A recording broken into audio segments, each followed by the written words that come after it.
got to play. Yeah. Can't complain. So you have your new album coming out in just a couple days, right? Yes. So you have said that this is the most ambitious album to date, which I would expect, right? That's usually like the hope for the newest goal, album. yeah. But what can you tell me about the process and challenges of this one versus past ones? Okay, well, often, we are a very busy band. We tour year in, year out. Most of the year we're away.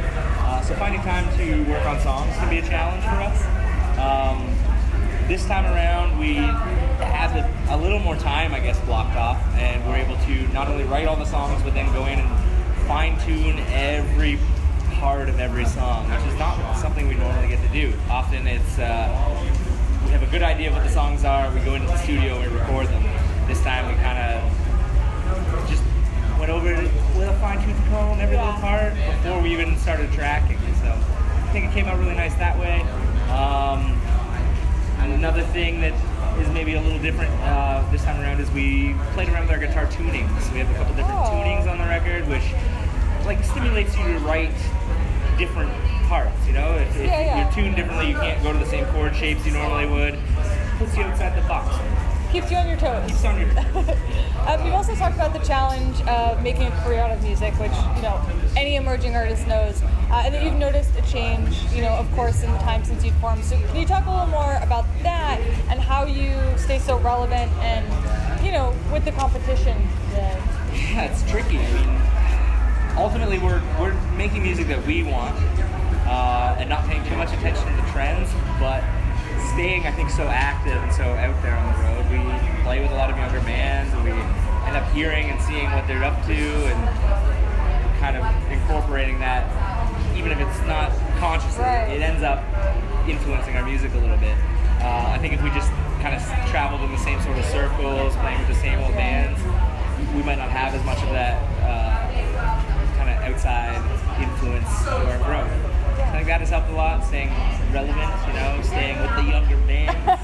We're always paying attention to what those kids are doing. Pay attention to those trends. Yeah, while still kind of ignoring them and just doing what we would do, but not trying to consciously write something that seems to fit with what's going on, but still somehow being influenced by just knowing that it's going on. All those young kids. It's crazy.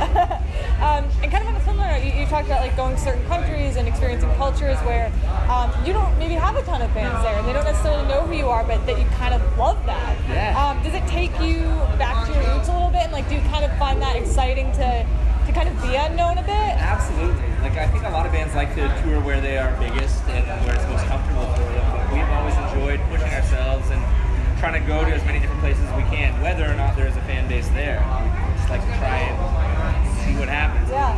And sometimes those small little shows where there's 100 kids, 200 kids are really wild because you're exposing them to something that maybe they're not super familiar with, and they may not have a lot of opportunity to see live music of that style, and so they go crazy.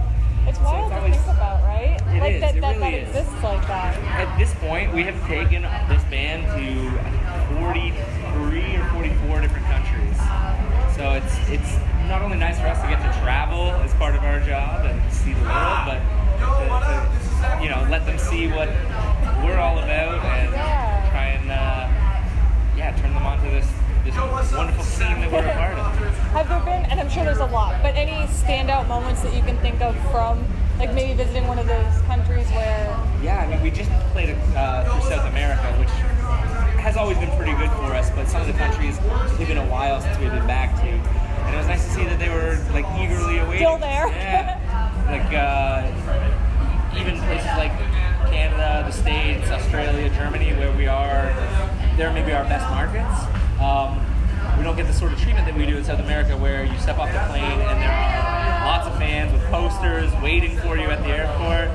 It's kind of crazy. Sometimes they tell you, you don't need a work visa, just say you're coming in as a tourist, it's okay. And we're like, okay, that's what you say, you do this all the time, you're bringing fans down. And then you get there and you're like, just a tourist, just here to see the sights. And then as soon as you walk out the door, there's a mob of people waiting for you. It's hard to sell that lie of being a tourist. Yeah, it's very popular tourist. Yeah, that's nice. That's amazing. In relation to the business side of the industry, what is something that you wish you knew when you were just starting out, and kind of like, what advice would you pass along for artists that are struggling, especially to wear all those hats? Because I think a lot of artists coming up, they just want to focus on the music, right? They don't really understand the business pieces that go into it. Absolutely. I mean, we have, in our career, seen this industry change a lot. When we first started putting out records and touring, we didn't have cell phones. Like, they existed, but we didn't own them because it was not as common to own a phone. And like, the internet did not play as big a role in how people access their music. And I remember like being introduced to MySpace for the first time while we were on the road, and being like, oh, this could be a nice way to keep in touch with friends that we met along the way. I don't know. I think we took some things really, really seriously when we were younger that maybe were not so important. Like, I don't know, having a manager. Did you have a manager when you were first starting out? Because I feel Not when we were first starting, but then we felt like we needed one. Right. So we went through a bunch of relationships with different managers that, like, ultimately none of them brought as much to the table as we did. That's how it works. It's so true, we're just paying somebody to oversee what we're doing, but basically we were handling it all ourselves.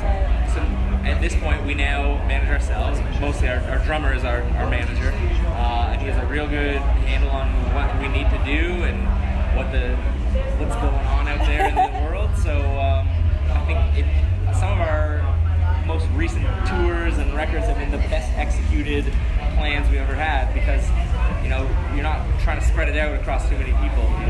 We know what we need, and so we do it. You mentioned wearing a lot of hats. It is very true, especially now with like trying to keep up with social media and that being such a big part of promoting your band and staying relevant and staying in people's faces. That was something that I think we had to grow and learn as we grew with it. As I say, it didn't exist, and then all of a sudden, like, it is a very important thing. So taking it seriously, I think at first was hard. Social media stuff, I was like, Twitter, what's this? I can only use 140 characters. How am I going to express myself with that? Still difficult. And now, like, news outlets use Twitter. I know. And all this. Like, Twitter is huge. Facebook's huge. All these things are an amazing tool for promoting your band, and I think that is maybe one of the more important hats that you should consider wearing now, is managing your online identity and promoting what you're doing that way.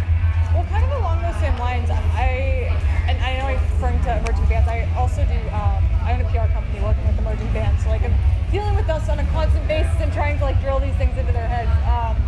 But one of the things that I think, or I see a lot of artists struggling with, is they know they have to be on social media. They know it's important, right? But unless they're making one of two mistakes. Either they're just selling all the time, or they just are like, I don't know what to put out there. So do you have any advice for when they're like, what do I do? I personally am still trying to figure that out. You turn a lot of people off if you're selling to them all the time. Totally, yeah. I find it maybe when we're posting stuff, it's maybe like 5 to 10% selling, and the rest of it is just like letting them into your world. Exactly. Making them feel a part of what you're doing, sharing in any small victories, commiserating over any small tragedies that you experience out on the road, like just letting them into your world, because like that is a huge difference. Back in the day when we started, like we didn't even have a photograph of our band in our first record, and nobody cared. It was all about just listening to the music. Maybe the artwork's cool and that attracts people to it, but now they want to be connected to not just the band but the individuals in the band, and be a part of your life. And I guess you have to be willing to let them in to some extent. It can be curated and carefully crafted as far as what you portray, but I think people want that extra connection that goes beyond just music these days. Yeah, absolutely. And then last question, best piece of advice that you received, whether it's music, industry related, or otherwise? I mean, I have been told many times to not take any of this too seriously and just enjoy it, because does it work? It does make a difference. It's easy to get get the blinders on and be focused